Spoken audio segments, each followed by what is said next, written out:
નમસ્કાર વિદ્યાર્થી મિત્રો, તપોન ગ્રુપ ઓફ સ્કૂલ સંચાલિત આપણી યુટ્યુબ ચેનલ તપોન સાયન્સ એકેડમીમાં હું શિલ્પા મેમ આપ સર્વે વિદ્યાર્થીઓનું હાર્દિક સ્વાગત કરું છું. JEE NEET chemistry 12th science chapter પરમાણ્વીય બંધારણ લેક્ચર 2. ચાલો, લાસ્ટ વિડીયો લેક્ચરની અંદર મેં ઘણું બધું તમને એક્સપ્લેન કર્યું, બરાબર. તેમ છતાંય હું જરાક રિપીટ કરી દઉં છું કે આપણે લેસન નંબર 2 જે છે એનો છેલ્લો જે પોર્શન છે, જે મોસ્ટ IMP છે, એના ઉપર પહેલાં ફોકસ કરેલું છે. Like I completed quantum numbers 1, 2, 3 I think, બરાબર છે. મેં 1 થી 3 ક્વોન્ટમ નંબર તમને શીખવાડ્યા છે. 1 થી 3 ઇન ધ સેન્સ ફર્સ્ટ મેં શીખવાડ્યું મુખ્ય ક્વોન્ટમ આંક, બરાબર. એ શું દર્શાવે છે, કેટલા આંકડા હોઈ શકે, કઈ રીતે કક્ષાનો નંબર આવશે, બરાબર છે. ઓલ થિંગ આપણે જોઈ ગયા છે. ઓકે. સેકન્ડ આપણે જોયું કોણીય વિજ્ઞાન ક્વોન્ટમ આંક, જેને એઝિમ્યુથલ ક્વોન્ટમ આંક ઓર ગૌણ ક્વોન્ટમ આંક કહી શકાય, બરાબર છે. એ વસ્તુ જોઈ હતી. ચાલો, એ ફિનિશ થયું પછી થર્ડ વન જે છે, જે આપણે જોયું હતું નોર્મલી, એ શું આવશે, તો એ હતો ચુંબકીય ક્વોન્ટમ આંક, ML. રેડી. તો બધા વિશે મેં થોડી ઘણી તમને ચર્ચા કરી હતી, કયા સાયન્ટિસ્ટે આપ્યો છે એ પણ તમને એક્સપ્લેન કર્યું હતું. હવે આપણે કેટલાક ઇક્વેશન જોવાના છે. રેડી. હું એના એક્ઝામ્પલ પણ આપીશ કે જેથી તમે એને સમજી શકો, બરાબર. આઈ થિંક આ લેશન તમારે ગુજરાત બોર્ડમાં ચાલી ગયું છે, એટલું કોઈ ડિફિકલ્ટ તમારા માટે નહીં હોય, કારણ કે તમે ઓલરેડી સમજી ગયા છો કે આવું આવે છે. ઓકે, ચાલો જોઈએ. તો પહેલી વાર કક્ષકીય કોણીય વેગમાન, બરાબર. કક્ષકીય કોણીય વેગમાન. હવે જે ફોર્મ્યુલાઝ આપું છું એ ફોર્મ્યુલાઝ તમારે ડાયરેક્ટલી યાદ રાખવાની છે, પછી જરૂર પડે તો એને તમારે શું કરવાની, ઇમ્પ્લિમેન્ટ કરવાની છે, એપ્લાય કરવાની છે. ઓકે, ચાલો, એ પણ હું શીખવાડીશ. કક્ષકીય કોણીય વેગમાન, કક્ષકીય કોણીય વેગમાન, બરાબર. કક્ષકીય કોણીય વેગમાન જે છે એની ફોર્મ્યુલા આવશે ઇઝ ઇક્વલ ટુ h, બરાબર, અપોન 2π. h અપોન શું આવશે, 2π, બ્રેકેટમાં અંડર રૂટમાં આવશે મ્યુ, બરાબર, સોરી L અને L+1. રેડી. આ એની ફોર્મ્યુલા છે. આપણે એક્ઝામ્પલ જોઈશું એટલે તમે સમજી જશો. રેડી. ફરી પાછું h upon 2π under root L+1. આ એની ફોર્મ્યુલા છે કક્ષકીય કોણીય વેગમાન માટે, બરાબર. એક્ઝામ્પલ લઈ લો. માનો કે હું 3p કક્ષક લઉં છું. કઈ કક્ષક લઉં છું, 3p. કાલે શીખવાડ્યું હતું કઈ રીતે બધી કક્ષક આવે છે, બરાબર. તો મારી આ 3p કક્ષક છે. તો n બરાબર કેટલા હશે, 3. આગળનો જે આંકડો હોય n બરાબર હોય, મુખ્ય ક્વોન્ટમ આંક 3 છે. પાછળનો જે p છે એ l માટે હોય. હવે નોર્મલી આપણે શીખી ગયા છે કે l is equal to 0, 1, 2, 3, S, P, D, F. Ready. તો p હોય ત્યારે l કેટલો હોય, 1. તો l બરાબર એકડો છે. હવે એના માટે મારે અહીંયા lની પ્રાઇસ કેટલી, 1 મૂકીને જવાબ લાવવાનો. હવે બીજું તમે શું લખી શકો, આવું લખી શકો, h cut under root L+1. Ready. Means કે કક્ષકીય કોણીય વેગમાન જે છે એની ફોર્મ્યુલા છે h upon 2π under root L+1 અથવા h cut under root L+1. હવે L ઇઝ ઇક્વલ ટુ તમે કેટલા અહીંયા લેવાના છો, 1. તો ત્યારે કક્ષકીય કોણીય વેગમાન કેટલું થાય, કક્ષકીય કોણીય વેગમાન. ચાલો, કક્ષકીય કોણીય વેગમાન h upon 2π under root L એટલે કેટલા, 1, બ્રેકેટમાં 1+1 થશે. તો h upon 2π multiply under root કેટલા આવશે, 2. હવે નીચેનો બગડો છે, બરાબર. એને શું લખાય, આ તો છે જ નીચે અંડર રૂટ 2 ગુણ્યા શું લખાય, અંડર રૂટ 2 ગુણ્યા પાઈ. તો આ બે કેન્સલ થઈ ગયા. તો આન્સર શું આવે, h અપોન અંડર રૂટ 2π. થઈ ગયો, આટલો આન્સર આવે. તો 3p જે 3p કક્ષક છે એનું કક્ષકીય કોણીય વેગમાન કેટલું આવ્યું, h અપોન અંડર રૂટ 2π, બરાબર. ચાલો, આવું બીજું એક્ઝામ્પલ લેવી એટલે હજી પણ તમે સારી રીતે સમજી શકશો. માનો કે હું 4d કક્ષક લઉં. કઈ કક્ષક લઈ લઉં છું, 4d. જ્યારે હું 4d કક્ષક લઉં તો n બરાબર 4 થશે, મુખ્ય ક્વોન્ટમમાં. પણ d જે છે, બરાબર, એ d કયા l કેટલો આવે d માટે, તો જોઈ લો અહીંયા d માટે l કેટલો આવે, 2, બરાબર. તો મારે અહીંયા શું લેવું જોઈએ, l બરાબર 2. હવે તમે સમજી ગયા છો કે l છે એ શું છે હકીકતમાં, બરાબર. તો કક્ષકીય કોણીય વેગમાન is equal two h/2 under route શું હતું 2 અને 2 + 1 થાય તો h/2 અંડર રૂટ 2 ને 1 3 દુ 6 તો √3 થશે એટલે √6 આવશે. રેડી. ચાલો તો શું લખી શકાય સાંભળજો. √3 × √2 3 દુ 6 થઈ ગયા. h અપોન શું લખાય √2 × √2 × પાઈ લખાય. 2 2 કેન્સલ થશે. બરાબર. તો શું વધશે √3 અપોન √2 બરાબર h/પાઈ. આ 4D કક્ષક માટે શું મળી ગયું તમને કક્ષકીય કોણીય વેગમાન. તો તમને 2 એક્ઝામ્પલ પણ કરાવ્યા કે કક્ષકીય કોણીય વેગમાન પૂછાય કોઈ કક્ષકને લઈને બરાબર છે ત્યારે તમે આ રીતે ફાઇન્ડ આઉટ કરી શકો. રેડી. આગળ વધીએ. ચાલો હવે આગળનું તમને કહેવાનું એમ છે કે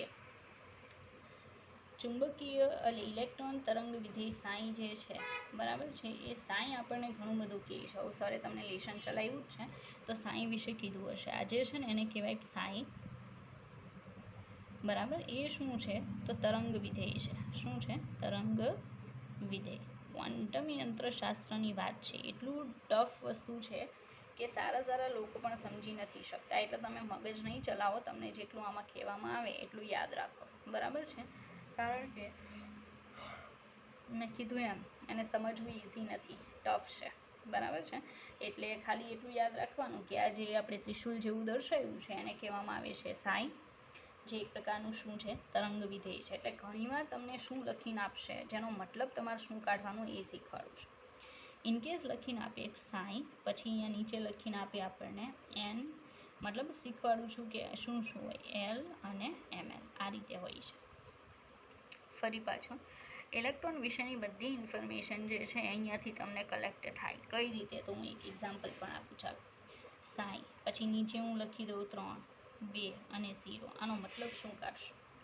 બરાબર. અહીંયા જે ઉપર લખેલું છે ને એ જ વસ્તુ અહીંયા નીચે છે પણ મેં આંકડા આપી દીધા છે. બરાબર. તો આનો મતલબ એમ થાય કે કયા ઇલેક્ટ્રોનની વાત કરે છે. તો મુખ્ય ક્વોન્ટમાંક 3 છે. પછી જ્યારે L 2 હોય ત્યારે AsP અને D આવે અને F AsP D આવશે એટલે અહીંયા 3D. અને આ જે 0 છે બરાબર છે. હવે એ 0 હોય ત્યારે શું આવશે ઝેડનો સ્ક્વેર. આપણે જોઈ ગયા હતા ને dxy dyz dz² dx² - y² અને dzx. બરાબર. તો એમાં અહીંયા -2 -1 0 +1 અને +2. તો આપણે 0 લેવાનો કીધો. કયું લેવાનું? dz². રાઈટ.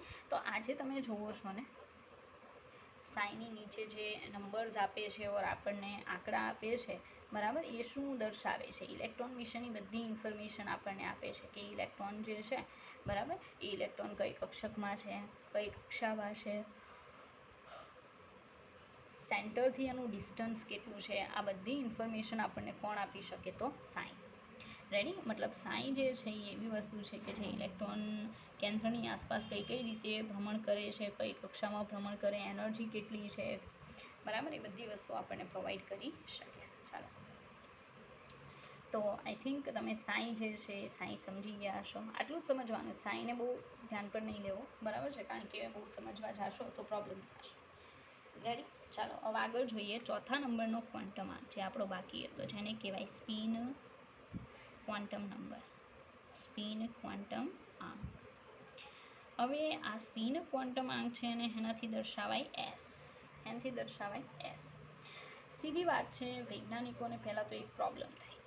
શું પ્રોબ્લેમ થઈ એ તમને એક્સપ્લેન કરું. માનો કે હું વાત કરું છું dxy કક્ષકની. હું નોર્મલી જો પહેલેથી સમજાવું તમને. dxy એટલે આવી એક કક્ષક હશે, પેટા કક્ષક. એમાં કેટલા ઇલેક્ટ્રોન સમાઈ શકે? 2. કોઈ પણ પેટા કક્ષકમાં મેક્સિમમ 2 ઇલેક્ટ્રોન સમાઈ શકે. માનો કે હું 3p ની વાત કરું તો 3p હકીકતમાં હોય કેટલી? 3 હોય. 3px 3py અને 3pz. શું કામ? કારણ કે આપણી પાસે mlની કેટલી પ્રાઇસ આવે? 3. એક આવે -1, એક આવે 0 અને એક +1. આવું કાલ મેં શીખવાડ્યું હતું. રેડી. મતલબ આ બધી એની પેટા કક્ષકો છે. કોની પેટા કક્ષકો છે? 3pની.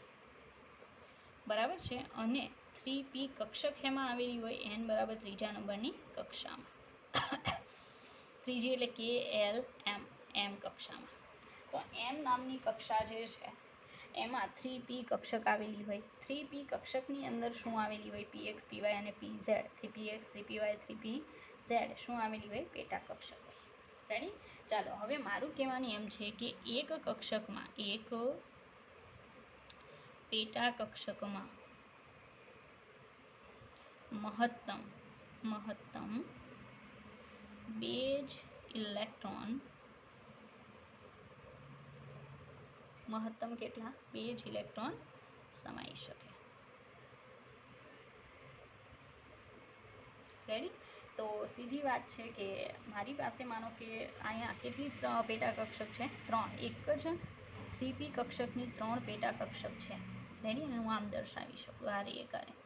આ 3px 3py 3pz.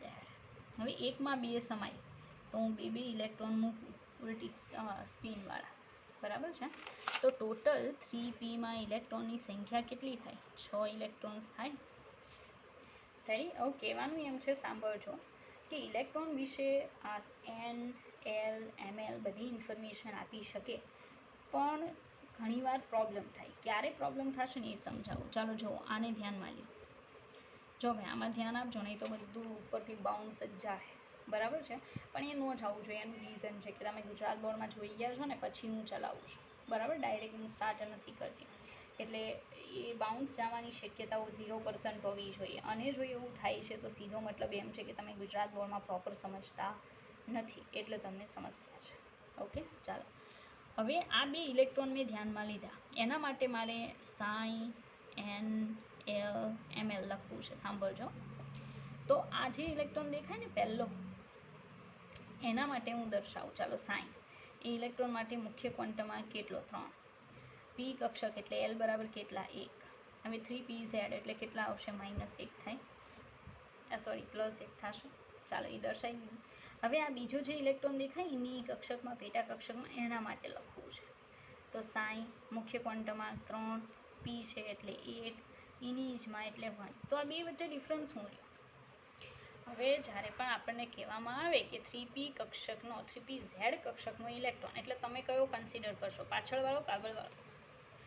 તો અહીંયા પ્રોબ્લેમ થઈ કે ભાઈ કયા ઇલેક્ટ્રોનની વાત થાય છે.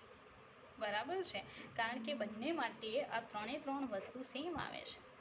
then they were confused. બરાબર છે? How to distinguish between these 2 electrons of same orbit or બરાબર orbitals. તો એક જ ઓર્બિટલમાં રહેલા 2 ઇલેક્ટ્રોનનું બધી વસ્તુ સેમ આવતી હોવાથી કન્ફ્યુઝન થઈ ગયું કે આ ઇલેક્ટ્રોનની વાત થાય છે કે આગળવાળા ઇલેક્ટ્રોનની. તો ત્યારે એક વૈજ્ઞાનિક આવ્યો. બરાબર છે? એક નહીં પણ 2 છે. નામ છે ઉલ્હન બેક અને બીજાનું નામ છે ગાઉડસ્મિટ. આ 2 સાયન્ટિસ્ટોએ ડિસાઈડ કર્યું કે ભાઈ આ 2 બધી વસ્તુ સેમ આવે છે તો એટલીસ્ટ કંઈક તો અલગ હોવું જોઈએ ને આ બંને ઇલેક્ટ્રોનને અલગ કરવા માટે. એટલે એક નવો ક્વોન્ટમાંક આવ્યો, જેને શું કહેવાય? Spin quantum. બરાબર? હવે એક નવો ક્વોન્ટમાંક જે છે એ દાખલ કરવામાં આવ્યો. રેડી? ચાલો તો આપણે એ જોઈએ કે એ ક્વોન્ટમાંક જે છે એ શું એક્સપ્લેન કરે છે. રેડી? ઓકે. સ્પિન ક્વોન્ટમાંક શું છે? તો આપણે જોયું ને 3pz કક્ષકમાં 1 ઇલેક્ટ્રોનની સ્પિન આ સાઈડ હતી, 1 ઇલેક્ટ્રોનની સ્પિન આ સાઈડ હતી. એવું શા માટે કહ્યું? તો સાંભળજો. જો આનું સ્પિન ક્વોન્ટમાંક s બરાબર હું +1/2 કહી દઉં, તો આ બાજુવાળા ઇલેક્ટ્રોનનો સ્પિન ક્વોન્ટમાંક મારે -1/2 કહેવો જોઈએ. આનાથી ઊંધું પણ ચાલી શકે, કોઈ પ્રોબ્લેમ નથી. રેડી? તો મતલબ એમ થયો કે સ્પિન ક્વોન્ટમાંક ઇઝ નથિંગ બટ શું આવશે કે બંનેની જે ધરાભ્રમણ છે, બંનેનું ધરાભ્રમણ એની ડાયરેક્શન છે. બરાબર? હા, ડાયરેક્શન ઉપરથી ચોક્કસથી ખ્યાલ આવે કે માનો કે +1/2ની વાત થાય છે તો આપણે કહીશું પહેલા ઇલેક્ટ્રોનની વાત થઈ, -1/2ની વાત થાય તો બીજા ઇલેક્ટ્રોનની વાત થઈ. બરાબર? તો બંનેને શું કરી શકાય? અલગ ઓળખી શકાય. ચાલો માનો કે n = 3, અહીંયા પણ n = 3. અહીંયા એલ બરાબર 1, અહીંયા પણ એલ બરાબર 1, બરાબર. અહીંયા ml ઇઝ ઇક્વલ ટુ 0, તો અહીંયા પણ ml ઇઝ ઇક્વલ ટુ 0. તો ત્રણેય વસ્તુ સેમ આવે છે. કઈ કક્ષક થાય? 3, પછી p અને 0 એટલે y, બરાબર. બંને 3py છે. આ પણ કઈ છે? 3py. હવે 3pyના જ ઇલેક્ટ્રોન છે. બંને ઇલેક્ટ્રોન કઈ કક્ષકના છે? 3pyના. તો ભાઈ અલગ કેમ કરવા? કે પહેલો ઇલેક્ટ્રોન કે બીજો? કારણ કે 3py કક્ષકમાં મેક્સિમમ કેટલા ઇલેક્ટ્રોન સમાશે? 2. અહીંયા દર્શાવું. આ કઈ કક્ષક છે? 3py, બરાબર. આ 2 ઇલેક્ટ્રોન છે. તો બંનેમાં બધી વસ્તુ સેમ છે, પણ એક વસ્તુ જુદી થશે. આનો એસ છે એ +1 હોય, તો આનો એસ કેવો થશે? -1. તો તમે જોઈ શકો કે ખાલી એક જ ક્વોન્ટમ આંક એવો છે કે જે બંનેને શું કરી શકે? અલગ ઓળખાવી શકે. અને એનું નામ શું છે? સ્પિન ક્વોન્ટમ આંક. રેડી? તો વી હેવ સ્પિન ક્વોન્ટમ આંક which is very crucial to distinguish between two electrons of the same orbitals. Okay, ચાલો. તો આઈ થિંક તમે હવે તો સમજી ગયા હશો, રાઈટ? તો આ જે છે એમાં માનો કે ઇલેક્ટ્રોનની સ્પિન આ ડાયરેક્શનમાં છે, તો આમાં ઇલેક્ટ્રોનની સ્પિનની ડાયરેક્શન ફરી જશે, બરાબર. એકમાં ક્લોકવાઇઝ, એકમાં એન્ટી ક્લોકવાઇઝ. પણ it's not decided that +1/2 is just for clockwise direction and -1/2 is for anti-clockwise direction.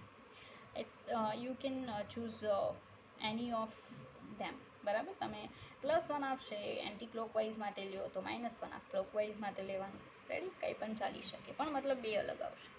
આગળ જોઈએ. ચાલો, તો હજી પણ આપણી પાસે કંઈક છે, બરાબર. એ શું છે? તો એ છે સ્પિન ક્વોન્ટમાંક કોણીય વેગમાન. શું આવશે? સ્પિન ક્વોન્ટમાંક. આપણે કેમ હમણાં ચુંબકીય કોણીય વેગમાન જોઈ ગયા, બરાબર છે. કયું કોણીય વેગમાન આપણે જોયું? તો સ્પિન ક્વોન્ટમાંક એ તો થઈ ગયું. ખાલી આપણે કક્ષકીય કોણીય વેગમાન જોઈ ગયા, બરાબર. h/2π√L L+1. તો એની જેમ આવશે સ્પિન ક્વોન્ટમાંક કોણીય વેગમાન. સ્પિન ક્વોન્ટમાંક કોણીય વેગમાન. રેડી? એની ફોર્મ્યુલા શું છે? એને લખાય μs. શું લખાય? μs. એના સૂત્રમાં આવશે સેમ h/√s s+1, બરાબર. હવે તમને થાય કે આ એસ શું છે? ઓકે, તો એસ જે છે એ જે પણ સ્પિનની સંખ્યા આવે ને, બરાબર, એ સંખ્યા ત્યાં એક્સપ્લેન કરું એટલે તમે સમજી જશો. ચાલો. એસ એટલે અયુગ્મિત ઇલેક્ટ્રોનની કુલ સ્પિન. એસ એટલે અયુગ્મિત ઇલેક્ટ્રોનની સંખ્યા ગુણ્યા 1/2. એસ શું લેવાનું? અયુગ્મિત ઇલેક્ટ્રોનની સંખ્યા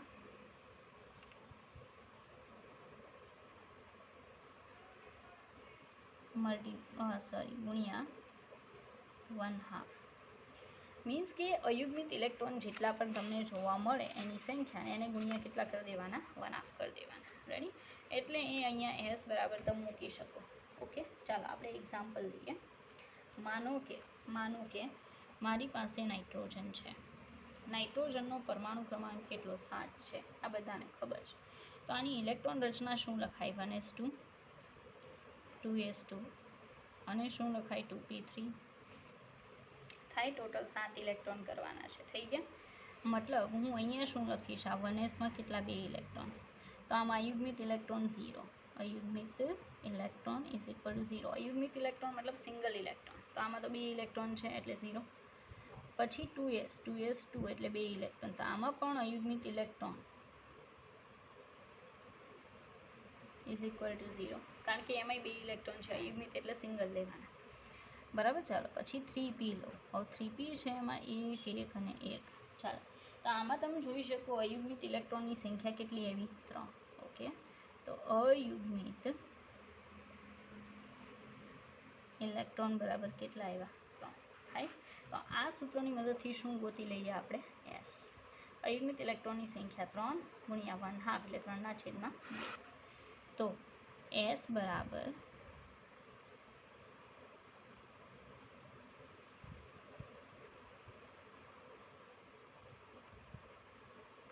ચાલો અયુગ્મિત ઇલેક્ટ્રોન 3 એને ગુણ્યા 1/2 કેટલા આવશે? 3/2.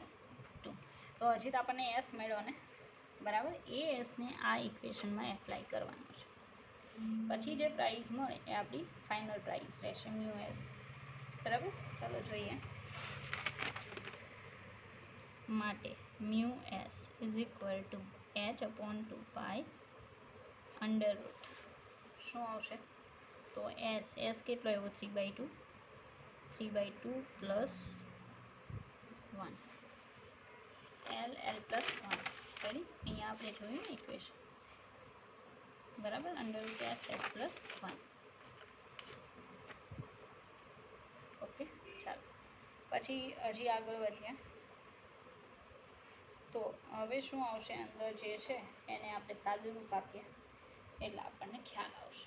ઓકે, ચાલો. સાદુરૂપ આપવામાં શું થશે કે h/2 અંડર રૂટ, હવે 3/2 એઝ ઇટ ઇઝ રાખો, પણ અહીંયા 5ના છેદમાં શું આવશે? 2 આવે.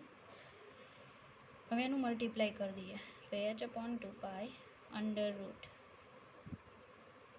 15 અને અહીંયા 2 મલ્ટીપ્લાય 2 થાય h/2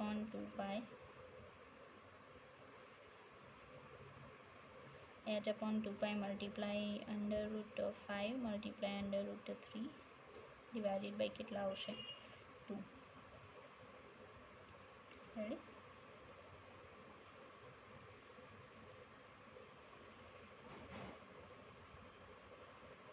અંડર રૂટ 2 એટલે 2 થઈ જશે. ઓકે, નાવ આપણી પાસે શું જવાબ આવે છે? તો આન્સર આવશે અંડર રૂટ 15h 4π. આટલો જવાબ આવે. Ready? Mu S is equal two. ચાલો, તો આ રીતે ગણી શકાય. હવે કહેવાનું એમ કે હવે નોડ ઉપર હું નહીં જાઉં, પહેલાં હું તમને ઇલેક્ટ્રોન રચના શીખવાડું, બરાબર છે? એટલે તમને વધારે ખ્યાલ આવશે. કારણ કે ઇલેક્ટ્રોન રચના એવી વસ્તુ છે કે આવડવી જરૂરી છે. ગમે ત્યારે એક્ઝામની અંદર પણ કોમન ઇલેક્ટ્રોન રચના પૂછાઈ શકે અથવા કોઈ પણ ઇલેક્ટ્રોન રચના પૂછાઈ શકે, બરાબર, જેનો તમારે યુઝ કરવો પડી શકે. કારણ કે ઇલેક્ટ્રોન રચના કેટલાક MCQ સોલ્વ કરવામાં તમને હેલ્પ કરી દેશે. ઓકે, ચાલો. તો અત્યારે હવે ક્વોન્ટમ પૂરા કરી અને હું નવો જે ટૉપિક ચાલુ કરું છું એ છે ઇલેક્ટ્રોન રચના.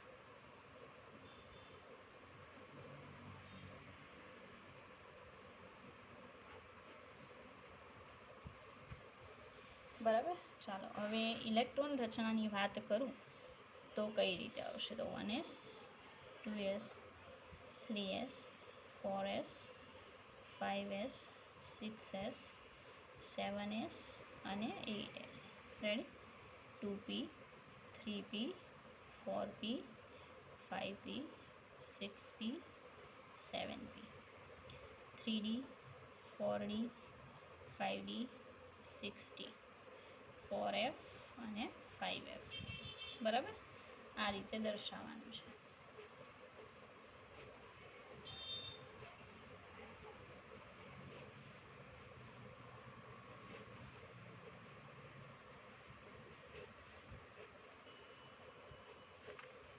રેડી? હવે આમાં તમારે કઈ રીતે કરવાનું એ તમને સમજાવું. ઇલેક્ટ્રોન રચના લખો એટલે જો તમને નથી આવડતી ઇલેક્ટ્રોન રચના તો પહેલાં આ લખો. આ લખીને પછી પ્રેક્ટિસ કરો, બરાબર છે? એનર્જીના લેવલ આના ઉપરથી ફોલો થાય છે, આપણી જાતે ડિસાઈડ ના થાય.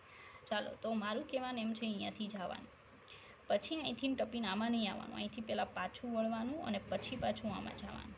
બધામાં આ રીતે બેક કરીને પછી જવાનું, બરાબર. આખું પાછું આવવાનું પછી આ રીતે. રેડી?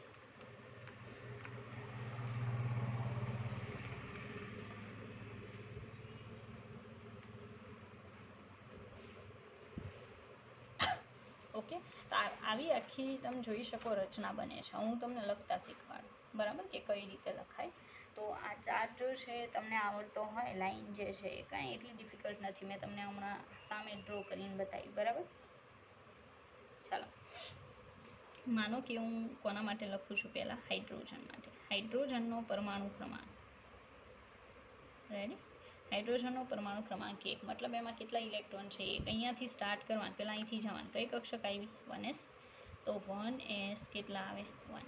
જો આ વસ્તુ ખાસ યાદ રાખજો, જે સમજાવું ને, કે કોઈ પણ કક્ષકમાં મેક્સિમમ, કક્ષકની વાત કરું છું, એક કક્ષકમાં મેક્સિમમ 2 ઇલેક્ટ્રોન સમાય, અને એટલે પેટા કક્ષકમાં, અને એક કક્ષકમાં મેક્સિમમ જો એસ હોય તો 2, પી હોય તો 6, ડી હોય તો 7 અને એફ હોય, બરાબર, તો અને અહીંયા 10 આવશે અને અહીંયા 14 સમાય.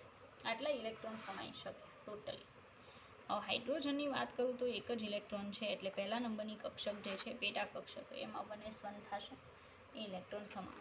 હવે હિલિયમની વાત કરું. ચાલો, હિલિયમનો પરમાણુ ક્રમાંક કેટલો? 2. મતલબ એમાં 2 ઇલેક્ટ્રોન છે. અહીંયાથી સ્ટાર્ટ કરો, 1s આવ્યું, 1sમાં કેટલા સમાશે? 2. તો શું આવશે? 1s2. હાઇડ્રોજન, હિલિયમ, પછી કોણ આવે? લિથિયમ. કેટલા ઇલેક્ટ્રોન? 3. અહીંયાથી સ્ટાર્ટ કરવાનું. પહેલાં કોનો વારો આવશે? 1. તો 1sમાં 2 સમાડી દો, હજી એક વધ્યો. ટોટલ છે કેટલા? 3. 3માંથી 2 તો મેં સમાવ્યા, હજી એક બાકી છે, તો અહીંયાથી નામ પાછું આવવાનું. પાછું આવીને આમ પાછા જાઓ ને એટલે કઈ કક્ષક આવે? 2s. હવે 2sમાં કેટલા સમાય? 2, પણ આપણી પાસે છે કેટલા? 1, એટલે એક જ નાખવાનું. બરાબર, એટલે શું થાય? 1s2 અને 2s1. રેડી? ચાલો આગળ જોઈએ. આને આપણે જોતા જઈશું અને ઇલેક્ટ્રોન રચના લખશું. ઓકે,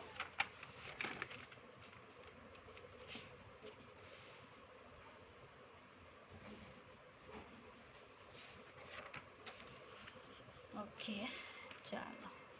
માનો કે હાઇડ્રોજન, હિલિયમ, લિથિયમ, બેરેલિયમ, પરમાણુ ક્રમાંક કેટલો? 4. ઓકે, તો પહેલાં તો અહીંયાથી સ્ટાર્ટ કરશું. કોણ આવે? 1s. 1sમાં મેક્સિમમ 2 સમાય, હજી 2 બાકી રહી ગયા, એટલે અહીંથી બેક થઈને પાછું અહીં જાય તો કોણ આવે? 2s. 2sમાં કેટલા સમાય? 2. તો થઈ ગઈ ઇલેક્ટ્રોન રચના. 1s2, 2s2, ચારેય સમાઈ ગયા. બેરેલિયમ પછી કોણ આવશે? બોરોન. કેટલા ઇલેક્ટ્રોન હોય? 5. રેડી? તો અહીંયાથી જવાનું. પહેલાં કઈ આવે? 1s. તો 1s2. બેક કરીને પાછા જઈએ તો 2s. 2sમાં કેટલા સમાય? 2. પછી અહીંયાથી આમ જઈને આમ બેક કરીને પાછા આવી, પહેલાં કોણ આવે? 2p. પીમાં મેક્સિમમ કેટલા સમાય? 6. બરાબર, પણ આપણી પાસે છે કેટલો? 1, તો 1 જ નાખવાનો. રેડી? જરાક આગળ વધીએ. ચાલો, બોરોન. બોરોન પછી આવશે કાર્બન. કેટલા ઇલેક્ટ્રોન? 6. ઓકે, તો 1sમાં 2, 2sમાં 2, પછી 2pમાં કેટલા નાખવાના? 2, કારણ કે તો જ 6 થાય ને. 6 સુધી સમાઈ શકે. જ્યાં સુધી હવે 6 ન થાય પીમાં, ત્યાં સુધી નવી લાવવાની નહીં. બરાબર, ચાલો. કાર્બન પછી શું આવશે? નાઇટ્રોજન. નાઇટ્રોજનમાં 7. તો 1s2, 2s2, 2p3, હજી 6 નથી થયા. બરાબર, 6 કરવાના છે. ચાલો, ઓક્સિજન. કેટલા? 8. તો 1s2, 2s2, 2p4, થઈ ગયા 8. બરાબર, ચાલો. ઓક્સિજન પછી કોણ આવશે? ફ્લોરિન. ફ્લોરિનના 9. તો 1s2, 2s2, 2p5. કેટલા કરવાના પીમાં? 6. ત્યાં સુધી આગળ વધવાનું નથી. રેડી? ઓક્સિજન, ફ્લોરિન પછી નિયોન. નિયોન કેટલા? 10. તો જુઓ, 1s2, 2s2, 2p6. હવે પીમાં હમાશે નહીં. તો આ રચના છેલ્લી થઈ ગઈ. બરાબર, એ છેલ્લી રચના થઈ. હવે નવી કક્ષક દાખલ કરવી પડશે, એટલે મેં આ નીચે લાવી. ચાલો જુઓ. હવે કોનો વારો આવે? સોડિયમ. સોડિયમમાં કેટલા? 11. તો બેઠી આ રચના પહેલાં આવે 1s2, 2s2, 2p6. ઓકે, ચાલો. કઈ રીતે? પહેલાં અહીંયા ગયા તો 1s આવી, 1sમાં 2 નાખ્યા, પછી આમ બેક થઈને પાછા ગયા, 2sમાં કેટલા નાખ્યા? 2. અહીંયા બેક થઈને પાછા આવ્યા, 2pમાં કેટલા નાખી દીધા? 6. હજી કેટલો વધ્યો? 1. તો હવે કોનો વારો આવે? 3s. sમાં કેટલા સમાય? 2. પણ આપણી પાસે છે કેટલા? 1, તો 1 જ નાખ. રેડી? તો આઈ થિંક તમે સમજી ગયા છો. છેલ્લી ઇલેક્ટ્રોન રચના આપણે જોઈએ, મેગ્નેશિયમ. મેગ્નેશિયમના કેટલા હોય? 12. તો સેમ આવશે 1s2, 2s2, 2p6 અને 3s કેટલા આવશે? 2. હવે આમાં સમાઈ શકે નહીં, કારણ કે એસ કક્ષકમાં મેક્સિમમ કેટલા ઇલેક્ટ્રોન સમાય? 2. પીમાં મેક્સિમમ કેટલા સમાય? 6. તો પીમાં જ્યાં સુધી 6 ન થાય ત્યાં સુધી આગળ નહીં વધવાનું, પણ 6 થઈ જાય તો લાઈન પ્રમાણે આગળ વધતા વધતા જે આવતું હોય એમાં ચેક કરી જવાનું કે ભાઈ એસ છે, હા છે. તો એસમાં 2 નાખવાના. માનો કે આપણી પાસે 1 હોય તો 1 એડ કરવાનો, પછી નંબર આવતો હોય એમાં 1 એડ તો થવાનો જ છે. બરાબર, તો એસમાં 2 થઈ ગયા. તો હવે પાછું શું થાય કે અહીંયાથી આગળ વધવાનું, ત્યાંથી પાછા આમ બેક કરીને આમ જઈએ. એન પછી કોનો વારો આવે? 3p. 3pમાં પહેલાં 1 નાખવાનો, એન પછીના તત્વમાં બીજો નાખવાનો, એન પછીના તત્વમાં ત્રીજો નાખવાનો, એમ કરીને pમાં 6 થાય ત્યાં સુધી એડ કરવાના, ત્યાં સુધી ઇલેક્ટ્રોન રચના આગળ વધે. રેડી? ચાલો, તો અહીંયા સુધી આજે આપણે રાખશું અને નેક્સ્ટ વિડીયો લેક્ચરમાં આગળ જોઈશું.